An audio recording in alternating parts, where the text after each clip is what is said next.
tardes tengan todos ustedes, apreciados participantes de la Cátedra Constitucional. Un saludo efectivo a los amigos de Ecuador y a los de Venezuela que han participado en el mismo. Esta clase se está dando de manera sincrónica por cuanto estaba establecido la participativa el día sábado, pero por cuestiones de fuerza mayor, refería para el día de hoy. La misma, pues, se va a montar en plataforma y debe enviarse un resumen de esta tertulia que vamos a tener hoy de lluvia de conocimientos para estar el día viernes a las 8 p.m. Día viernes 8 p.m. para yo poder hacer la evaluación total y aceptar las 3 notas correspondientes al cierre final de la misma.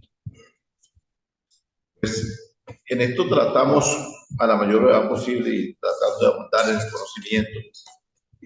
Voy a hacer un pequeño resumen de lo que se ha tocado.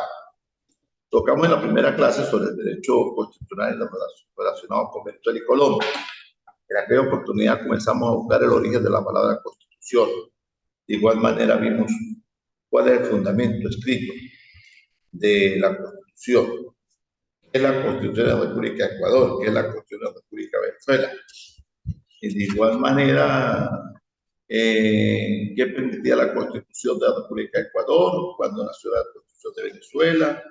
En la cantidad de constituciones que ha tenido nuestro país. De igual manera, las constituciones que ha tenido Ecuador hasta llegar al 2008 y nosotros llegar hasta 1999. Hablamos de los derechos colectivos, hablamos de cuáles son los derechos de los pueblos indígenas, hablamos de las constituciones mundialmente prevalecen los derechos humanos en todas las constituciones, como un requisito sine qua non. Hablamos también de aquella oportunidad del debido proceso. Hablamos de cuáles son los derechos humanos a través del mundo y quién fue el fundador de los derechos humanos. También nosotros en aquella oportunidad que vimos que ha nacido a partir del año 1947, un grupo formado por Eleanor Roosevelt, como Chun Chan y Charles Mali. Comenzó a redactar la Carta Internacional de los Derechos Humanos a partir de febrero de 1947. Eso fue la primera clase que tuvimos, para la cual se pidió un trabajo que debía ser enviado por los participantes para la fecha, por acá lo tengo para ir haciendo memoria, para el día martes 18. Y de igual manera tuvimos la segunda clase que se daba el día 22 y deben enviar un trabajo para el día 27. La segunda clase que nosotros tuvimos, hablamos un poquito sobre la supremacía de la Constitución, que dicen los preámbulos de la Constitución, tanto venezolana como ecuatoriana, qué es la importancia que tiene el preámbulo de la Constitución, qué es un estado de sección, hablamos de los estados de secciones, cuáles son los principios fundamentales de la Constitución, tanto venezolana como ecuatoriana, hablamos sobre cuáles son los principios fundamentales que debe resaltar cada Constitución, qué importancia tiene el preámbulo de la Constitución. Hablamos sobre ejemplos de los estados de secciones, cuáles son los principios fundamentales de la Constitución ecuatoriana. Hablamos de los derechos fundamentales. Hablamos cómo está organizado el país de Venezuela. Esto se trata de los poderes. Hablamos también igualmente de los poderes del Ecuador, cómo se clasifican y cómo están divididos. Hicimos un repaso breve sobre cuántas provincias tiene Ecuador. Hablamos cuáles son los 5 poderes que tiene Venezuela, cuáles tiene Ecuador. Hablamos sobre cómo está dividido geográficamente y cartográficamente Venezuela. Y de allí hemos llegado a la última actividad, que es el día de hoy, donde vamos a comenzar hablando de lo siguiente. Primero, ¿cómo está compuesta la Constitución de la República del Ecuador? La Constitución de 1830 está compuesta por un preámbulo a manera de introducción y de su cuerpo principal compuesto por 75 artículos, de los cuales 73 se encontraban divididos en los 9 títulos y 2 son artículos de disposiciones transitorias y una disposición final. Entonces, para estar muy claros, en la Constitución de 1830 no había sino 75 artículos. Ahora, la estructura de la Constitución actual, la de 2008, en este sentido, comienza a señalar que la estructura es moderna, ¿Por qué? Porque la Constitución está en una división de dos partes. La dogmática o material y la que es donde se reconocen los derechos individuales de la ciudadanía y otra orgánica, que es la forma que determina la organización del Estado.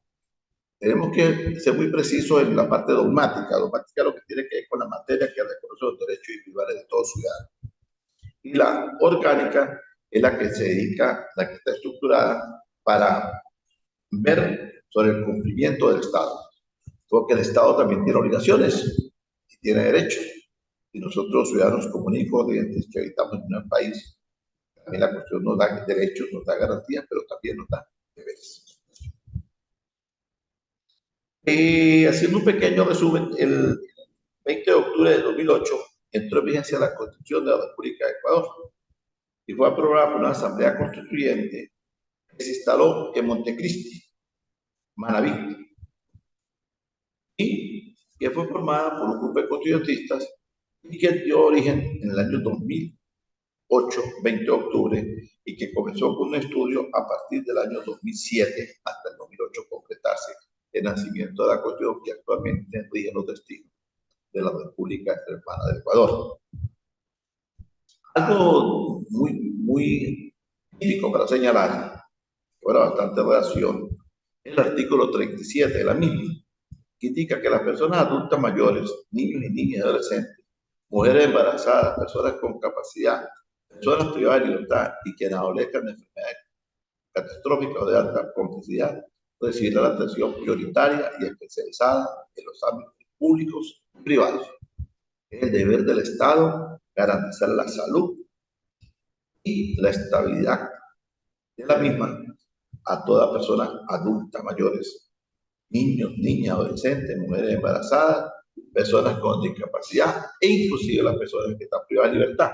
¿Por qué? Porque si pecho está privado de libertad no quiere decir que sean ciudadanos corrientes, que están allí privados de una libertad por un comportamiento de conducta. En algunos casos que se ha podido mostrar y otros que están allí en un proceso investigativo, pero que tienen que tener también un proceso de investigación de resultados si son culpables o no lo son. Pero el Estado debe garantizar que estas personas gocen de todos los beneficios que están previstos en las normas constitucionales del Estado ecuatoriano. Cuando hablamos de cuántos artículos tiene la Constitución ecuatoriana, pues contiene un preámbulo, contiene 9 títulos, con un total de 40 capítulos y 444 artículos. Y además tiene 30 disposiciones transitorias y una disposición derogatoria, el régimen de transición que cuenta con 3 capítulos y 30 artículos más.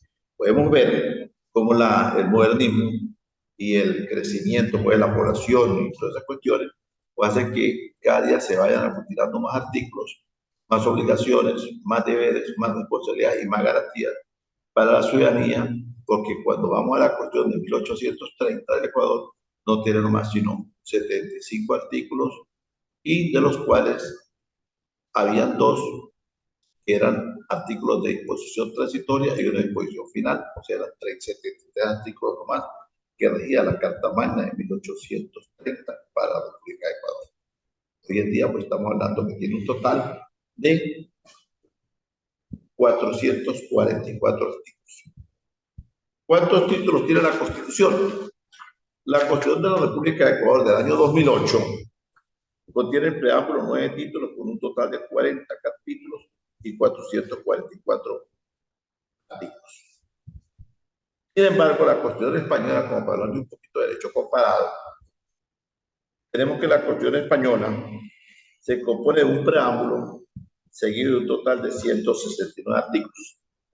La española tiene 169 artículos, la ecuatoriana tiene 444 artículos y la nuestra, la venezolana, pues también tiene una cantidad de artículos. Ya vamos a tocar la venezolana.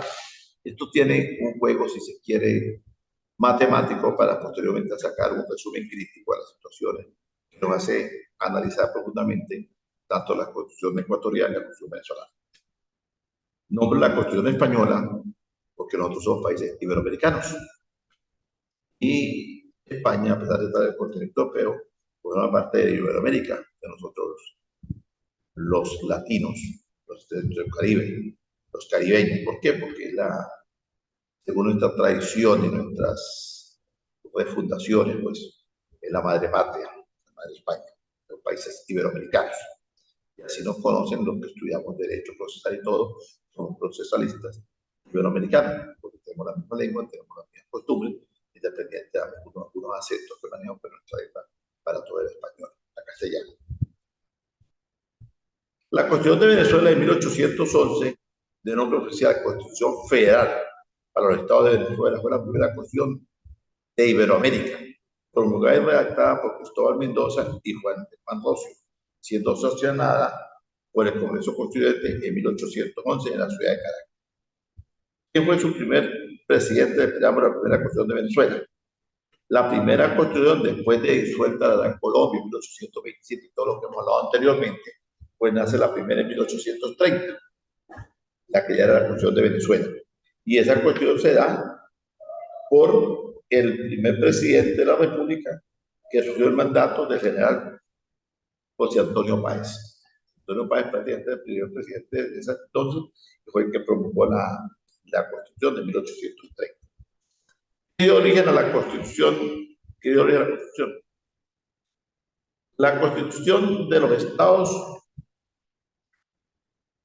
perdón, la Constitución de 1819, de 1999, se convirtió en la primera constitución que reconoce los derechos de los pueblos indígenas, establecidos como oficiales su lengua y reconocimiento, sus derechos sobre los territorios ocupados y ancestrales. O sea, le da la posesión, el mando y la autoridad a los pueblos indígenas dentro de sus poblaciones, dentro de sus territorios ancestrales ocupados. Forman parte de la historia de nacimiento de la República. De igual manera, la Constitución de Ecuador, pues también tiene unos articulados que da el derecho a los pueblos indígenas, y más que todo cuando Ecuador pasa una población de más de 4 millones de habitantes indígenas, que forman parte de su historia y de sus ancestros, como somos nosotros también la parte de Venezuela. La Constitución nuestra de 1999 nace a través de una constituyente que fue promulgada por el presidente para aquel entonces, Hugo Barracha de Frías, que fue el que promulgó para que se diera el referéndum de nombrar una nueva constitución. El referéndum constituyente o consultivo de Venezuela, dado en abril de 1999, también llamado referéndum para la convocatoria a una Asamblea Nacional Constituyente. Y de allí nació, previo a la consulta del pueblo, que el domingo 25 de abril de 1999 fue promovido por el presidente Chávez mediante decreto y comenzó a promulgarse la Constitución de la República de Venezuela. Nuestra Constitución está conformada por dos partes, conocidas también como dogmática y orgánica. En la dogmática quedan asignadas las garantías individuales y se reconocen los derechos y libertades sociales de todos los ciudadanos. La parte dogmática y la parte orgánica es la estructuración del Estado, que es similar a la Constitución de la República de Ecuador. ¿Cuántas leyes tiene Venezuela? Venezuela tiene actualmente 472 leyes vigentes. ¿Cuáles son las leyes que existen en Ecuador? Ecuador contiene un Código Orgánico de Planificación y Finanzas, un Código Orgánico de Territorial de Autonomía Descentralizada, Ley Orgánica de los Servicios Públicos, Ley de Transparencia, de Libre Acceso a la Información Pública, Ley de las Transformaciones Económicas, el Código Orgánico Procesal Penal Integral y tiene el Código Procesal Civil. Tiene una cantidad de leyes que están fundamentadas en el cumplimiento de las normas y en las respectivas sanciones a los infractores en su debido momento. Poderosamente la atención que Ecuador es el único país iberoamericano que no tiene un Código Orgánico Procesal Penal, sino tiene un Código Orgánico Procesal Integral Penal. ¿Por qué? Porque está conformado entre las sanciones y el procedimiento. Mientras que los demás países tenemos el tipo sancionatorio va aparte con un código penal y el procedimiento va aparte con un código procesal penal. Entonces hay cierta disparidad. Sin embargo, nosotros tenemos una cantidad de leyes orgánicas que se han desmembrado, que han nacido del desmembramiento del Código Penal. Entonces tenemos el Código Penal allí como una figura todavía emblemática, pero que en el fondo ya está prácticamente como un esqueleto que se ha ido agregando una cantidad de información y ha nacido una cantidad de leyes como la ley de uso de vehículos, como la ley de ilícitos cambiarios, como la ley de delincuencia organizada, como la ley de drogas, antidrogas, como la ley de asociación para delinquir, como la ley del odio, y una cantidad de leyes que nos ha llevado al extremo de tener actualmente 478 leyes vigentes. Cuando podemos analizar cuáles son los países que tienen más leyes, me perdona que hay un poco rápido por la clase, porque es que quiero tocar un poco de tópico que estoy agregando y dando un ejemplo de uno por uno. Cuando hablamos de cuáles son los países que tienen más leyes, por mejor calificados son Dinamarca, Noruega y Finlandia. Son los países que tienen menos leyes y están calificados por su puntaje general y que son prácticamente donde cumple a cabalidad todo lo que está fijado en una ley de cumplimiento. Sin embargo, en los países donde menos se cumple la ley, que están actualmente calificados, pues aparece el Congo, Camboya, y lamentablemente pues parece Venezuela, que a pesar de tener 472 leyes por el cumplimiento del ordenamiento jurídico, muchas veces es vacío. Entonces no se da un buen cumplimiento de los procesos. Y como se trata de derecho constitucional y se trata de derechos comparados, pues estoy tocando todas estas encuestas a nivel mundial, porque es bueno saberlo. Por lo menos Ecuador pues no aparece en esta clasificación.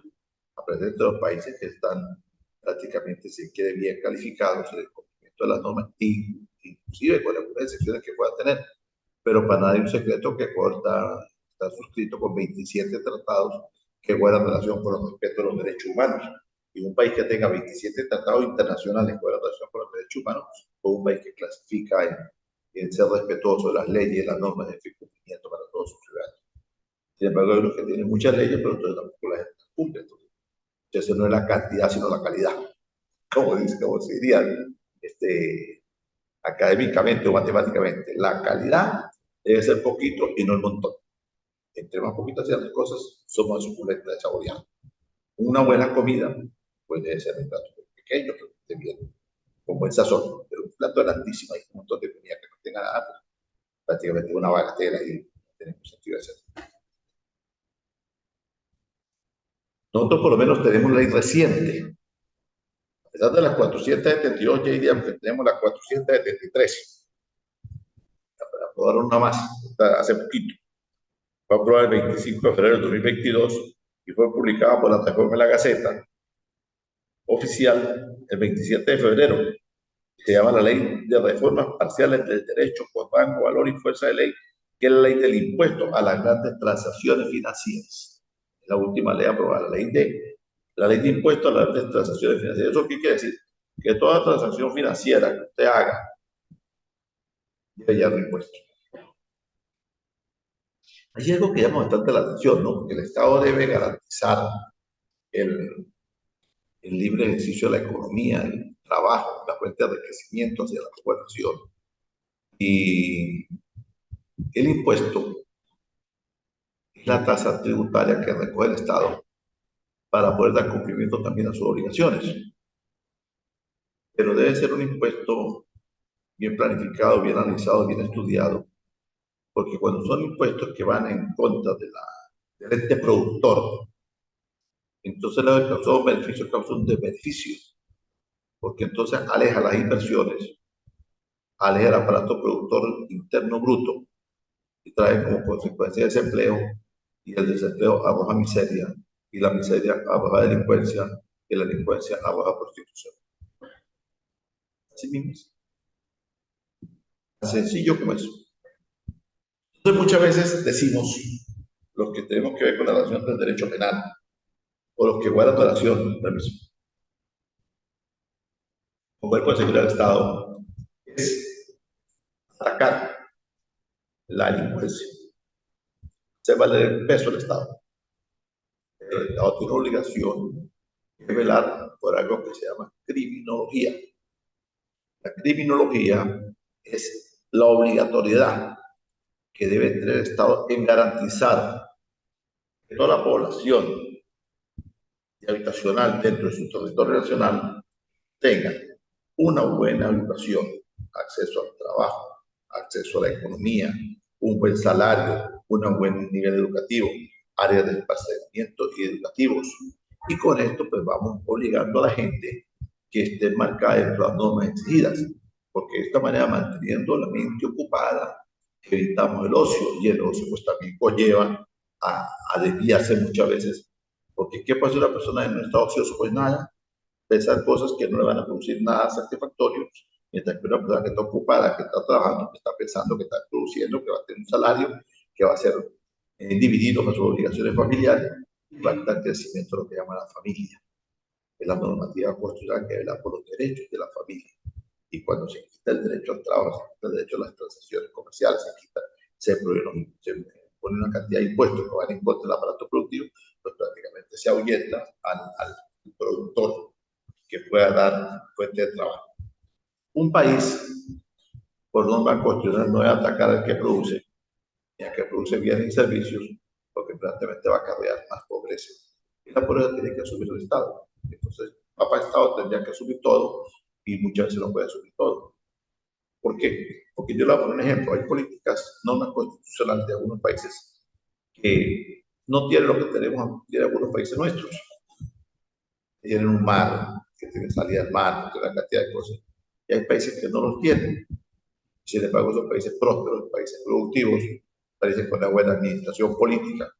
Y eso genera riquezas, estabilidad, tanto de salud, emocional, laboral, educativa, perdón, y vivir a plenitud. Entonces, cuando el Estado no garantiza en sí el cumplimiento de las normas constitucionales, pues las cosas se van al piso. En un resumen general, ¿qué es la Constitución? Es la ley fundamental que rige nuestro país, ya sea Ecuador, ya sea Venezuela. Garantiza los derechos y libertades de las personas. Garantiza los derechos y libertades de las personas. ¿Por qué las libertades? Porque es que nuestros países hermanos tienen dentro del marco constitucional el derecho a la vida, el derecho a la libertad, como norma constitucional, son derechos naturales de todo individuo. Y nuestros países son suscriptores del Tratado Internacional del Derecho a la Libertad. Entonces, nadie puede ser juzgado privado de libertad, excepto que sean demostrables, comprobables, artículos aberrantes, delitos, perdón, aberrantes, entonces tenga que estar sujeto a una medida cautelar de privacidad de libertad. Pero muchas veces hay personas que están detenidas por delitos que perfectamente puedan ser investigados por esta persona en libertad, y entonces yo los denomino una prueba anticipada, porque resulta que al final pues van a quedar en libertad cuando duran un poco de tiempo detenidos, privados de la misma, y quieren garantizar la pérdida de tiempo que han tenido. Y eso está establecido como norma constitucional. Garantiza los derechos y libertades de las personas. Regula la organización y el ejercicio de los poderes del Estado. Regular la organización y el ejercicio de los poderes del Estado es verificar porque esos organismos pertenecientes a la República cumplan con sus funciones, que no exista especulado, que no exista la malversación de fondos, que no existan los ilícitos que suceden en la administración pública, que los gerentes de cada institución gubernamental no se apropien indebidamente de los recursos del Estado, deben ser sancionados, deben ser castigados por esa corrupción que atropella y que campea muchas veces a los países, que son parte, si se quiere, del mismo entorno que gobierna. Por eso la Constitución dice, regula la organización y el ejercicio de los poderes del Estado. Es la ley suprema. Por lo demás, leyes deben respetar sus lineamientos que están aquí establecidos. El Código Orgánico Procesal Penal en Venezuela, el Código Procesal Penal Integral de Ecuador, no puede estar nunca por encima de la Constitución, ni mucho menos una decisión aberrante, atroz de un juez que luego de aplicar la ley aplica primero sus apetencias económicas o muchas veces de amistad y amiguismo y perjudica a una persona en un proceso. Está vulnerando la Constitución. Y esa persona representa a una organización del Estado como el Poder Judicial y debe ser sancionada, debe ser castigada. Y a esa persona que ha sido objeto de esa sanción se le debe ser destituido el año que se le ha causado, indemnizado. Sin embargo, muchas veces sucede, la indemniza, ni siquiera una opinión con carta abierta de un medio de comunicación diciendo que Pedro Pérez no tiene nada que ver, que simplemente es un adulto jurídico, pero nadie dice nada y todo el mundo queda callado. Entonces, ¿qué existe allí? La violación de una norma constitucional. Volviendo a retomar el principio de la clase, que dije un pequeño bloqueo rápido, pues estamos casi a la par en el formato constitucional nuestro. Los hermanos ecuatorianos nacen en el año 2008 a través de una denominada constituyente, igual como nació la de Venezuela, a través de un referéndum revocatorio, se hizo a través de un referéndum, se pidió revocar la constitución existente en 1960 y dio nacimiento a la de 1999. En Ecuador está la de 2008. La de Ecuador incluye también los derechos de los pueblos indígenas, también igual. Ahora valdría que preguntarnos si en realidad le garantiza los derechos a los indígenas. Lo dejo simplemente en el aire para que cada quien de ustedes analice. Si se quiere ver esto un repaso de lo que sabemos, de lo que constantemente aprendemos y vemos en la calle de la vida, entonces nos sirve simplemente para decir, bueno, la norma constitucional establece esto, pero se puede hacer esto. Se puede hacer esto, pero no se puede hacer aquello. Dicho esto, pues, les voy a indicar lo siguiente.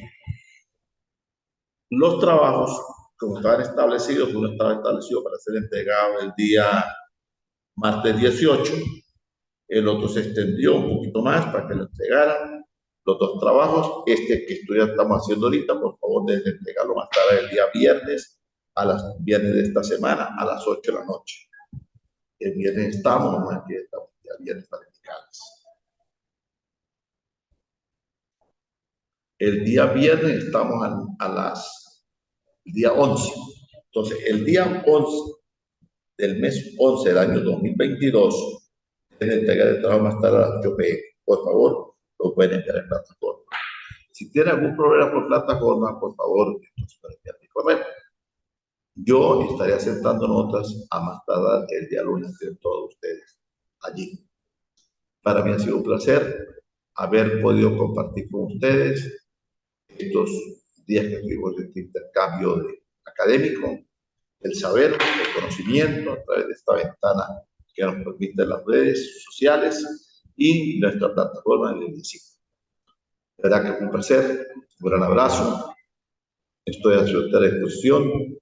Mi número telefónico es 0414-740-5080,